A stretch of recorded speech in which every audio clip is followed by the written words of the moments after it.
저는 사실 교육이 점점 어려운 게 네. 이게 애들마다 다르고요. 케이스마다 다르기 때문에 확실한 답이 있다고는 점점 답을 못 드리겠어요. 네, 그런 부분은 어려움이 있지만 그래도 제가 줏대 있게 아이한테 경제교육을 시켰던 부분은 둘째 아이 같은 경우는 우선 당장 내가 즐거우면 되는 거죠. 현실에 충실한 아이군요. 네, 대부분의 아이들이 그렇지 않을까 싶긴 해요. 근데 이 아이를 제가 이끌기 위해서 했던 노력들이 뭐였냐면, 그런데 부모님들께서는 아이가 용돈을 안 쓰고 잘 모으면, 저축만 잘하면 용돈 교육을 잘하고 있다고 생각을 하시는데, 결국 우리가 돈을 모으는 이유는 정말 필요한 곳에 쓰기 위한 거잖아요. 그래서 첫 번째 실수는 그런 부분이라고 생각을 하고요. 두 번째 부분에 말씀드릴 거는, 너무나도 손쉽게 돈을 많이 버는 영상들을 접하고 있어요. 그리고 이 아이들한테는 아끼는 것에 대한 것보다는 사실은 투자를 해서 돈을 많이 버는 거가 익숙해졌기 때문에, 이야기할 때 뭐 전기 아껴야 돼 이렇게 이야기를 하면 아이들은 이게 무슨 말인지를 모르는데, 2025 고교 학점제 들어가면서 이 경제 과목이라는 것 자체가 공통 과목에서도 아닌, 선택 과목도 아닌 진로 선택 과목으로 빠지고 수능에서도 제외가 됐어요. 그러니까 사실은 아이들이 경제 교과서를 공부할 시간조차 없어졌거든요. 이 얘기는 어찌 보면 아이들이 집이 아니면 경제를 접할 곳이 너무나도 없어져 버린 거죠. 안녕하세요. 콩나물쌤 전병규입니다. 오늘은 김선 선생님을 모셨는데요. 선생님께서는 2023년 경제교육 대상 중소기업 회장상을 수상하신 경제교육 전문가이십니다. 안녕하세요. 말씀 주신 것처럼 저는 경제교육 대상을 수상한 22년 차 현직 초등교사 김선이라고 합니다. 반갑습니다. 돈 얘기는 아이와 너무 일찍 하지 말라라고 하시는 분도 계시거든요. 네. 우리나라에서는 성과 돈 약간 터부시 되는 그런 경향이 있는데, 아이와 돈 얘기를 해야 되는 이유는 무엇입니까? 지금 우리 세대는 돈에 대해서 배워본 적이 없죠. 네, 그래서 사실은 좀 그런 부분에 있어서 어려운 게 사실인 것 같아요. 오히려 예전부터 제대로 배웠다면 저희가 돈과 성에 대해서 아이들한테 이야기해 줄 수 있을 텐데, 저희도 터부시 되면서 배우지 못했기 때문에 우리 아이들한테 그렇게 되고 있는데, 사실 제 주변에서는 돈에 대한 경제교육, 성에 대한 성교육에 관심도 많으시고요. 시작하시는 분들이 많습니다. 왜냐하면 저는요, 지금 우리가 계획을 세우고 준비하는 사회 세대가 아닌 것 같아요. 어찌 보면 대응을 하는 시대잖아요. 지금은 미리 계획을 해서 내가 계획한 대로 살 수 있는 그런 세상이 아니라 조금은 급변하는 세상에서 내가 대응을 해야 되는 사회인데, 그런 부분에 있어서 단순히 돈이 아니라 경제교육을 통한 저희가 합리적인 의사선택, 그리고 의사결정, 이런 부분에 대해서 학습하는 게 필요한 사회라고 생각을 합니다. 그래서 우리는 지금 돈에 대해서 경제교육을 시작을 해야 된다고 생각하고요. 문제는 저희가 계속 터부시하다 보니까 아이들이 이상한 곳에서 배워와요. 네, 성교육도 제가 계속 드리는 말씀은, 아이들이 유튜브나 그런 영상에서 성교육을 배우기 전에는 학부모님들께서 성교육을 시작하셔야 됩니다라고 말씀을 드리거든요. 아이들이 미리 접했을 때와 그렇지 않고 전혀 다른 거짓 정보를 먼저 접했을 때는 이거에 대한 인식 자체가 다르기 때문에 좀 지금은 우리가 바로 시작해야 될 때가 아닌가라고 생각하고 있어요. 술도 꼭 어른한테 배우라고 하는 것과 비슷하군요.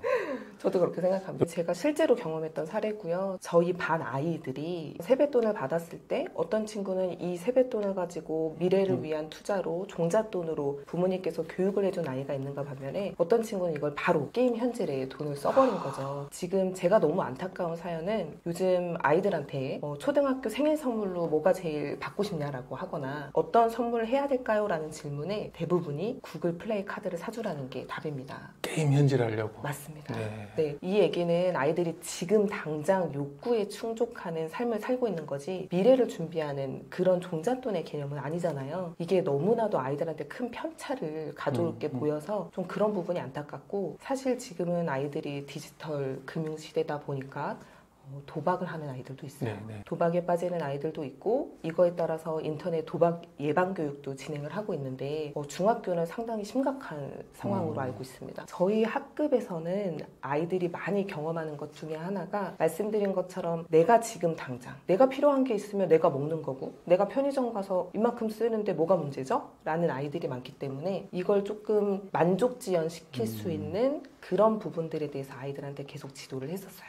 사실 공부를 시키는 이유는 어찌 보면 자리를 잘 잡아서 그리고 편안하게 삶을 살았으면 하는 부모님의 마음이 있는 거잖아요. 그런데 문제는 우리는 그런 마음을 가지고 있는데 계속해서 경제교육을 받을 수 있는 곳이 없어지고 있다는 게 저는 안타까운 부분이에요.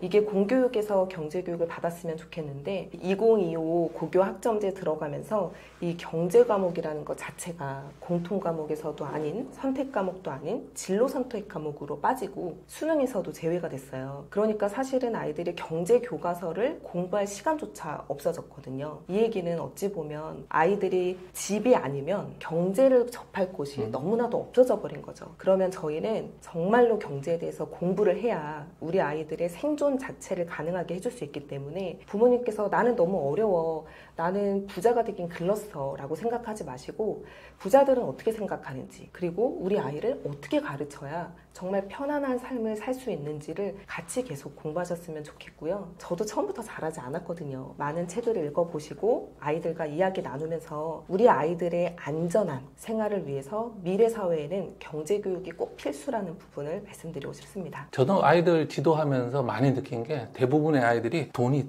땅을 파면 나오는 줄 알아요. 그러니까 뭔가 일을 하고 노력을 하고 모으고 이런 개념이 없고 부모님한테 요구하면 나오는 줄 아는데 이런 아이들이 이제 성장을 하면 좀 문제가 생기더라고요. 그래서 경제교육 꼭 해야 될 것 같고요. 자, 그러면 이렇게 경제교육을 할 때 부모님들이 경제교육 전문가가 아니다 보니까 아무래도 실수가 있을 것 같은데요. 네. 혹시 자주 하는 실수 있을까요? 저는 사실 교육이 점점 어려운 게 이게 애들마다 다르고요. 케이스마다 다르기 때문에 확실한 답이 있다고는 점점 답을 못 드리겠어요. 네, 그런 부분은 어려움이 있지만 그래도 제가 줏대 있게 아이한테 경제교육을 시켰던 부분은 그러니까 무조건적으로 아이가 소비에만 충실하지 않도록 했어요.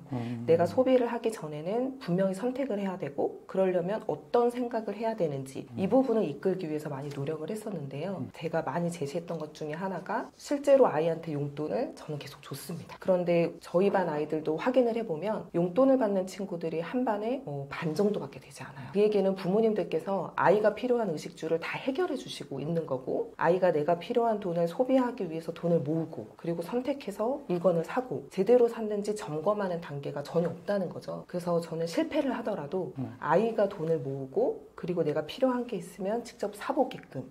저도 아이가 정말 성향이 달라요, 둘이. 네. 첫 번째 아이는 돈을 많이 아끼고 그리고 내가 꼭 필요한 데만 쓰려고 하고 이런 아이가 자기주도 학습까지 잘 되더라고요. 내가 계획 세워서 쓰고 점검하고 하는 자기주도 학습 단계가 되는 친구가 있는가 반면에 둘째 아이 같은 경우는 우선 당장 내가 즐거우면 되는 거죠. 현실에 충실한 아이군요. 네, 대부분의 아이들이 그렇지 않을까 싶긴 해요. 근데 이 아이를 제가 이끌기 위해서 했던 노력들이 뭐였냐면 실패를 해도 해보겠어요.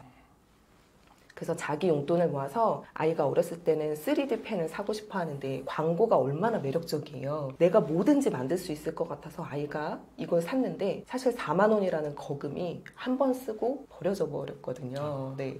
그런 실패의 경험을 통해서 아이한테 너가 이 선택을 안 했으면 어떤 걸 했을까? 그리고 여기는 어떤 것 때문에 이런 과장 광고가 있었을까를 끊임없이 이야기를 나눴던 것 같아요. 그래서 부모님들께서 꼭 신경 써주셨으면 하는 부분이 뭐냐면 어떤 부모님들께서는 돈을 우리 아이가 안 쓰면 그 용돈을 잘 쓰고 있다고 생각을 하세요. 어찌 보면 아이가 갖고 싶어 하고 필요한 거에는 제대로 돈을 쓰는 게 사실은 용돈을 잘 쓰는 거라고 생각을 들거든요. 그런데 부모님들께서는 아이가 용돈을 안 쓰고 잘 모으면 저축만 잘하면 용돈 교육을 잘하고 있다고 생각을 하시는데 결국 우리가 돈을 모으는 이유는 정말 필요한 곳에 쓰기 위한 거잖아요. 그래서 첫 번째 실수는 그런 부분이라고 생각을 하고요. 두 번째 부분에 말씀드릴 거는 유튜브와 똑같다고 생각하면 돼요. 아이들한테 그 게임을 하거나 유튜브를 할 때 우리가 30분 만에 1시간 만에 라고 얘기하잖아요. 그럼 아이들은 그 시간을 지키고 부모님은 우리 아이가 잘했다고 생각하는데 사실은 그거보다 내용을 봐야 되는 거잖아요. 1시간 동안에 유튜브를 뭘 보고 있었는지 우리 아이가 혹시라도 나쁜 영상을 보고 있진 않았는지를 점검해야 되는데 돈도 마찬가지라고 생각을 합니다. 용돈을 줬으면 아이가 10,000원의 용돈을 다 쓰고 나서 어디에 돈을 썼는지 그걸 점검하는 단계가 있어야 되는데 우리가 자꾸 놓치는 부분은 그 부분인 것 같아요. 아이가 어디에 돈을 제대로 쓰고 있고 혹시 다른 아이들한테 돈을 뺏기고 있지는 않은지 내가 싫은데도 어떤 친구한테 계속 물건을 사주고 있지는 않은지 그런 부분들을 부모님들께서 점검하시는 게 필요하다고 생각합니다. 먼저 돈을 모으는 게 다가 아니다. 용돈을 적절하게 쓰는 게 중요하다라는 말씀하셨고요. 두 번째는 어떻게 쓰는지도 좀 체크해봐라 라고 하셨네요. 소비나 저축 같은 이런 경제 개념들이 사실 조금은 추상적일 수 있거든요. 네. 그래서 아이들한테는 조금 어렵게 느껴지는데 이런 경제 개념들 좀 생활 속에서 손쉽게 이해시킬 수 있는 방법이 있을까요? 네, 지금 아이들이 MZ세대의 G와 그리고 알파세대 합쳐서 잘파세대라고도 이야기하는데요. 너무나도 손쉽게 돈을 많이 버는 영상들을 접하고 있어요. 그리고 이 아이들한테는 아끼는 것에 대한 것보다는 사실은 투자를 해서 돈을 많이 버는 거가 익숙해졌기 때문에 전기 아껴야 돼 이렇게 이야기를 하면 아이들은 이게 무슨 말인지를 모르는데 네가 집에서 나갈 때 꼭 전등을 끄고 가야 돼 라고 정확하게 이야기를 해주면 아이들은 이게 막연한 추상적인 개념이 아니라 내가 나갈 때 전기는 꺼야 되는 거구나 라고 생각을 한다는 거죠. 돈은 아껴야 돼, 저축을 해야 돼 라고 하면 아이가 그게 정확하게 자기 느낌으로 와닿지가 않기 때문에 저는 실제적으로 어렸을 때는 직접 돈으로 해보는 거를 요청을 드려요. 그래서 아이한테 용돈을 주시고 아이가 내가 지금 당장 마트에 가서 물건을 사면 8,000원인데 내가 조금만 기다렸다가 이 할인되는 걸 챙겨서 사면 5,000원인 경우가 실제로 있고요. 또는 아이가 영화를 보고 싶다고 이야기해서 영화관에 갈 때 원래 가격은 14,000원인데 우리가 조금만 노력해서 아침에 같이 일어나면 이 조조 할인으로 할인을 받을 수 있는 부분 있죠. 그러면 저는 사실 그렇게 아낀 비용을 아이한테 용돈으로 주었습니다. 다시 말씀드리면 아이가 스스로 노력해서 벌 수 있는 돈들, 그 돈을 오히려 아이한테 인센티브처럼 용돈으로 주는 거죠. 그럼 느끼기에 이게 단순히 돈을 아껴야 돼? 그게 아니라 내가 이 부분에서 조금만 노력해서 조조 할인으로 영화를 보면 이 돈이 나한테 다시 들어올 수 있구나. 그리고 이 돈으로 내가 또 원하는 걸 할 수 있구나 라고 생각을 하더라고요. 저는 학습하는 부분에 있어서도 아이가 이 자기주도 학습과 경제교육을 연결할 수 있다고 생각을 하는데요. 부모님들께서 아이의 학습을 위해서 계속해서 학원을 보내시는 경우가 있잖아요. 그런데 이 부분도 아이랑 이야기를 해서 내가 지금 정해진 예산이 있는 거예요. 우리 집에서 아이의 사교육비로 쓸 수 있는 돈을 예산을 정해놓고요. 저는 그걸 우리 아이들하고 공개를 했어요. 엄마는 너한테 요만큼까지만 교육비를 댈 수 있어 라고 얘기를 했기 때문에 실제로 중고등학교 가면 내신 때문에 학원비도 너무나도 비싸지고 그리고 예산을 초과하는 범위가 많은데 아이가 선택할 수 있게 한 거죠. 이 상황에서도 내가 정말로 필요한 학원을 선택하거나 아니면 예산을 넘게 되면 이걸 인터넷 강의로 대체하거나 그것도 안 되면 문제집으로 대체하는 식으로 정해진 예산 범위에서 쓰게 했거든요. 말씀드린 것처럼 내가 아낄 수 있었던 거는 다시 아이한테 넣어줬고요. 그게 엄청난 동기부여가 되더라고요. 부모 스스로 돈 관리를 좀 너무 잘 못하거나 또 경제교육에 대한 어떤 명확한 기준이 없다. 그러면 이런 분들은 어떻게 해야 할까요? 저희가 아이를 가르치다 보면 사실 수학을 잘하시는 부모님은 아이도 수학을 잘해요. 왜냐하면 부모님께서 크게 두려움 없이 아이한테 수학을 가르치실 수 있거든요. 경제도 마찬가지인데 경제에 대해서 관심이 많고 잘 아시는 분들은 상황마다 아이한테 맞는 경제 교육을 해줄 수 있는 것 같아요. 그런데 내가 경제가 너무 두려우신 분들은 나는 이걸 못할 것 같아 라는 마음으로 정말 중요한 순간에 그러니까 예를 들어 아까 말씀드린 조조 할인이든 1+1이든 아니면 슈링크플레이션이든 그 상황에 아이한테 필요한 걸 설명해주면 이게 실생활 속의 경제교육이구나 라고 서로 느낄 수 있는데 부모님이 잘 모르시면 지도하기가 어려운 거잖아요. 내가 모르면 같이 공부하면 됩니다. 저도 처음부터 경제에 대해서 관심 있었던 거 아니고요. 저는 정말 경제를 너무 몰라서 그리고 그냥 열심히만 살면 잘 사는 줄 알았기 때문에 그렇게 지내왔었는데 그게 아닌 걸 깨달으면서 닥치는 대로 공부를 했거든요. 그게 어떤 거든 상관이 없었어요. 그냥 단순하게 내가 매일매일 살면서 해당하는 돈만 모으고 종사자로서만 끝날 거냐 아니면 나는 이 돈들을 모으고 시스템을 만들어서 말 그대로 사업가로 바뀔 거냐 이런 부분에 대해서 부모님께서 먼저 한번 고민해 보시고 공부한 다음에 우리 아이의 성향을 보시는 거예요. 우리 아이가 정말 아까 말씀드린 것처럼 자기주도 학습도 되고 공부하는 것도 좋아하고 이런 친구들은요 글밥이 좀 있는 경제책들이 상당히 많습니다. 그래서 그런 책들을 아이한테 읽혀보시고 내가 경제에 대해서 잘 모르면 초등학교 고학년 아이들이 읽는 경제책을 같이 읽으셔도 돼요. 정말 책들이 좋은 게 많습니다. 그렇게 같이 공부하시다가 우리 아이 같은 경우에 너무 경제를 몰라요 하면 조금 더 글밥이 낮고 쉬운 책으로 접근을 해주시면 좋을 것 같아요. 같이 보고 이야기를 나누면요 아이도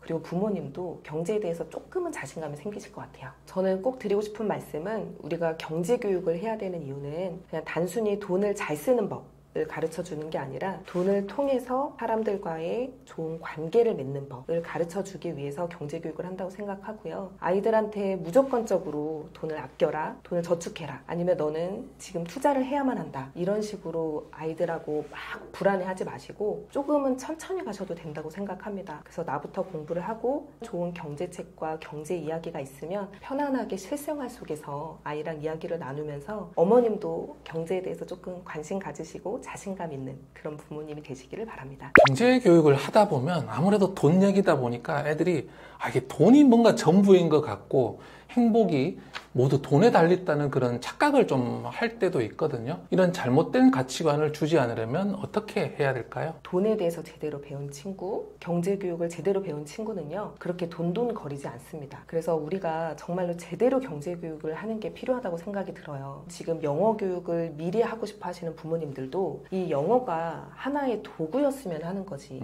이게 목적이었으면 하고 바라는 건 아니시잖아요. 돈도 마찬가지라고 생각이 들어요. 돈은 하나의 도구라고 생각이 될 뿐이고, 사실 제가 생각하는 돈의 목표는 저는 관계예요.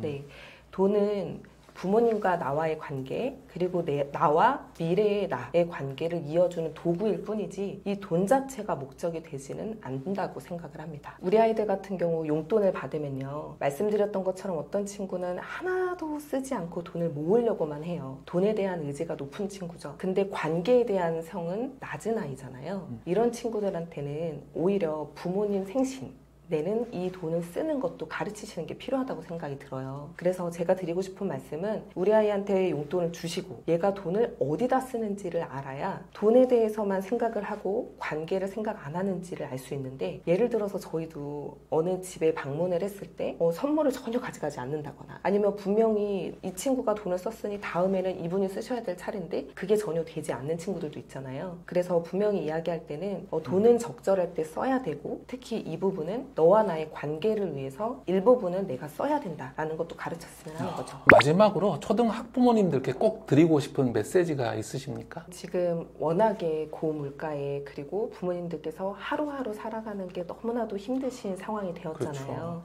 네, 저 역시도 그렇습니다. 우리 다 비슷한 상황일 텐데 이 상황 속에서도 내가 정말 돈을 아껴가면서 우리의 부모님도 챙겨야 되고 우리의 노후도 챙겨야 되고 그리고 아이들의 교육까지 챙겨야 되는 이 어려운 상황이 우리부터 합리적인 선택을 좀 해야 될 것 같고요. 저희가 언제까지나 아이들을 지켜줄 수 없잖아요. 먼저 떠나가게 될 텐데 그 상황 속에서 아이들이 남았을 때 내가 가진 것들 속에서 나는 어떻게 하면 안정적으로 그리고 편안하게 사회 구성원으로 살아갈 수 있을지 지금부터 하나의 유산이라 생각하시고 아이한테 경제교육을 해주시면 좋을 것 같아요. 네, 오늘은 경제교육 전문가 김선 선생님과 함께 이야기 나눠봤습니다. 감사합니다. 감사합니다.